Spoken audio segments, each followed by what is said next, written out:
Alhamdulillah, Rabbil Alameen, amma ba'd. My dear brothers, please come forward and complete the lines. Don't lean against the wall. It's not the khutbah is part of the salah, so you don't want to leave gaps in the lines, one to the other. We thank Allah who has gathered and guided us here up to this very moment where we have developed indeed the deepest wisdom that is available to any man. And that is the wisdom to put our forehead on the ground in sajda to Allah subhanahu wa ta'ala and Allah subhanahu wa ta'ala alone. I bear witness and testify, if it is indeed the last act that God permits of me, that there is no God but God. No God but Allah subhanahu wa ta'ala, and that Muhammad sallallahu alayhi wa sallam is his last and final messenger. A man named Muhammad ibn Abdullah came to this earth 1400 years ago with the final message of God. We know this message today as the Holy Quran, and this message is free of any deviation, any error, any distortion, or any departure from the truth. It is an admonition to those who are endowed with understanding. We say these things in English and we say these things in Arabic when we say La ilaha illallah Muhammadur Rasulullah, which is the constitution that defines the relationship of man to God and therefore man to man. As to what follows. Many khutbahs we have talked about this notion of the difference between Islam and other ways of life. We've talked about this notion from the perspective, the fact that Islam offers man a unique level of hope. A unique level of hope that one man, following the acts and the will and the teachings of Allah subhanahu wa ta'ala, has indeed the power to change the world. Many times when we talk about these sorts of things, we talk about the good deeds of companions, the good deeds of the great Muslims. There is a perception that these deeds are almost optional. There is a perception that we as individuals today get off the hook, so to speak, because we don't have the character or the strength or the intellect or the other qualities of the greatest Muslims of all time. This perception is misdirected, because the message of Islam is that every person, every life is sacred. Every life is endowed with some gift by Allah subhanahu wa ta'ala that is known only fully to Him, and somewhat by the person who has this life. And so the subject of today's khutbah is the trial of prosperity. And we go for our reading to Surah Az-Zumar, which means the crowds. One specific verse which is repeated many times in the Quran. So it's chapter 39 of the Quran, and it is verse 49. It appears, this concept, many, many times in slightly different ways. It says, Bismillah ar-Rahman ar-Rahim, when harm touches man, he calls to us. Allah subhanahu wa ta'ala is speaking. When harm touches man, he calls to us for help. And then when we have rescued him from that harm and changed it into a favor from us, he says, this is only because of the knowledge that I possessed, or that I obtained. Nay, it is only a trial, but most of them know not.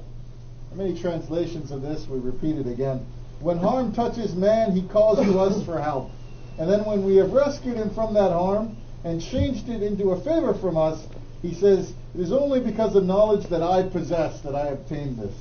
Nay, it is only a trial, but most of them know not. Verily, those before them said it, yet all that they had earned availed them not. So when the evil results of that which they had earned overtook them, those who did wrong will be overtaken by the evil results they have earned, and they will never be able to escape. Know they not that Allah subhanahu wa ta'ala enlarges the provision for whom He wills, straightens it for whom He wills. Verily, in this are signs for folk who believe. Sadaqallahu al-Azim. This is a very, very interesting and apt description of the nature of man to God. When man is in trouble, he's praying all the time. He's doing tahajjud, he's fasting, he's doing nafil. He's praying and begging God to remove the harm that has befallen him. Implicit in this, in many cases, is the idea that man is not responsible for the bad things that happen to him in his life. Somehow those things are God's fault.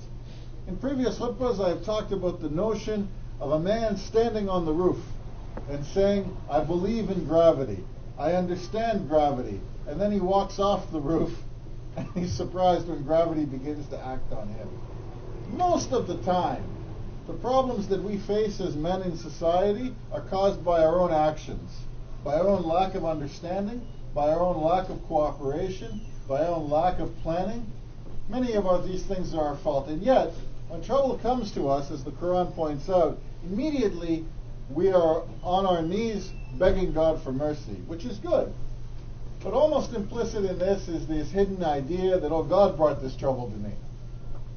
And yet, when good comes to us, whether it's wealth, whether it's children, whether it's the proper wife, whatever it happens to be, in general, man is very good at explaining how he personally is uniquely entitled to what he has.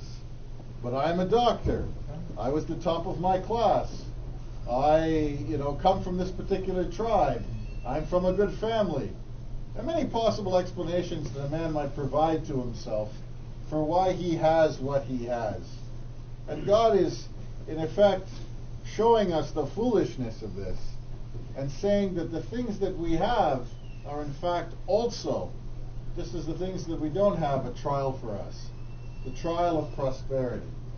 Because prosperity, or wealth, or success, or these kinds of things, in many cases, they make man arrogant. They give man a false sense of his own skills in life, of his own quality, of his own worth. But most important, they give him a false sense of the energy that he needs to devote to the rest of his life. You see, the greatest problems in our own society, Western, Eastern, Muslim, non-Muslim, do not result actually from what poor people do or don't do. In reality, the greatest problems we have in society lie in the lack of things that rich and so-called middle-class people won't do. We're always able to blame crime and poverty and disease, sometimes even drought, on the poor. We say, yeah, the poor have too many kids. The poor don't work hard enough. The poor aren't educated. The poor this, the poor that. But actually, when you think about it carefully, the biggest problem that all societies face is the laziness of the rich. The laziness of those who have things, whether it's education or health, etc. I'm not saying this because I grew up somehow in massive poverty. I'm including myself in this particular problem as well. The reason why people can't read is that people who can read don't teach them.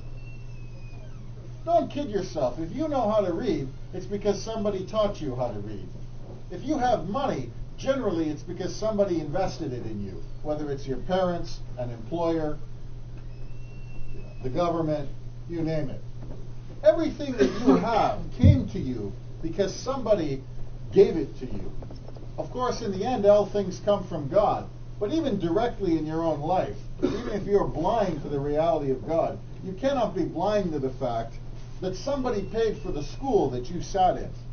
Somebody paid for the hospital that took care of you when you were sick. Somebody paid for the knowledge that was provided to you in whatever field of study you have. And when you think about it, if someone was not paid to provide those things to somebody who was poor, whose fault is that? Was it your right to have an education, to have 3 meals a day, to not be robbed at night, to sleep in a safe house, to not have things stolen from you? What makes you so special, or me so special, as opposed to someone who had none of those things? Was it that person's fault? No. When you think about the logic of the world, prosperity is the greatest question that we will be asked on the day of judgment. Because it is common sense to even a child of 5 that the things in front of him came from someone else who had. And therefore, those who don't have were not getting the same investment. And where is that investment supposed to come from? It comes from us. That's what Surah Az-Zumar is saying. When trial comes to you, you blame God as opposed to yourself. When good comes to you, you're very quick to say that, it was me and I earned it. And that's a lie. And that is a lie from every generation from the past to this. Prosperity, wealth, is a trial.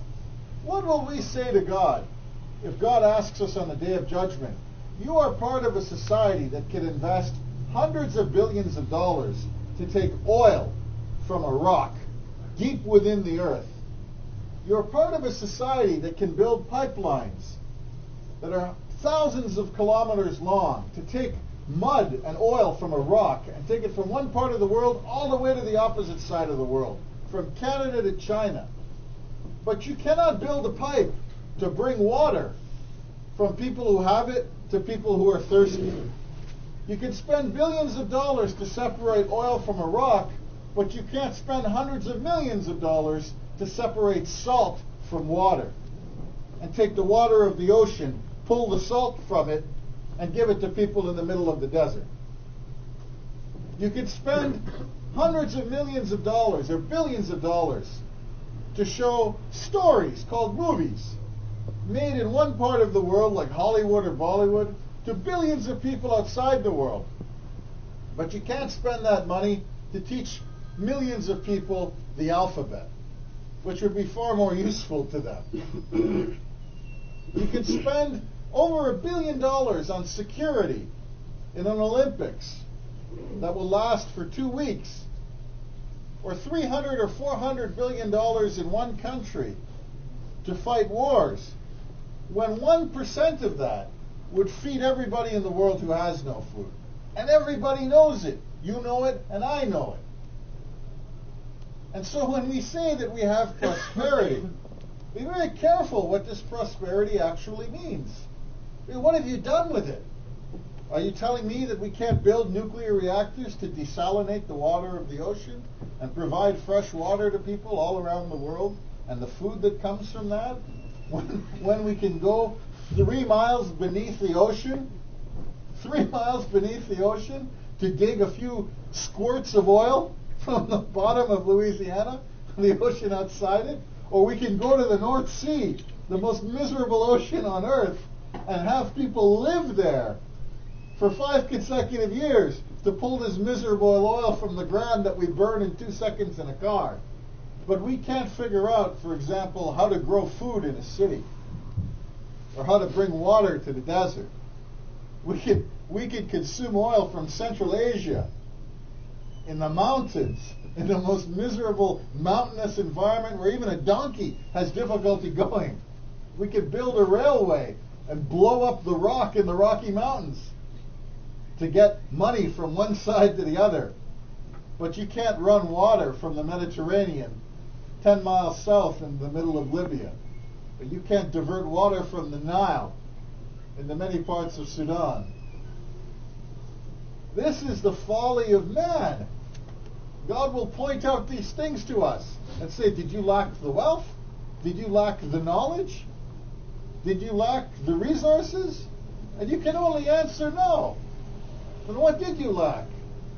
Hidayah, understanding, wisdom, priorities. Why is it so important for someone in Toronto to be able to watch the latest Indian fool dancing with 600 other people, when it is not important for us to deal with the close to 1 billion people in South Asia who are illiterate? How can we have money to buy cinemas and show these foolish and ridiculous movies 3-4 hours long, when instead we could build the same cinema and show people how to read in their off hours? If they have time to go to one, they have time to go to another. What is with us that we can have in the Qatar, I guess is the correct pronunciation, Investment Authority, or the Abu Dhabi Investment Authority, 2 of the richest state-owned investment funds in the world. And instead of running water to the desert, which is all around them, or building schools for people who can't read, or learning to build cars and phones and appliances for a population that's massively unemployed, 25% they say in many parts of the Middle East, higher in places like Egypt.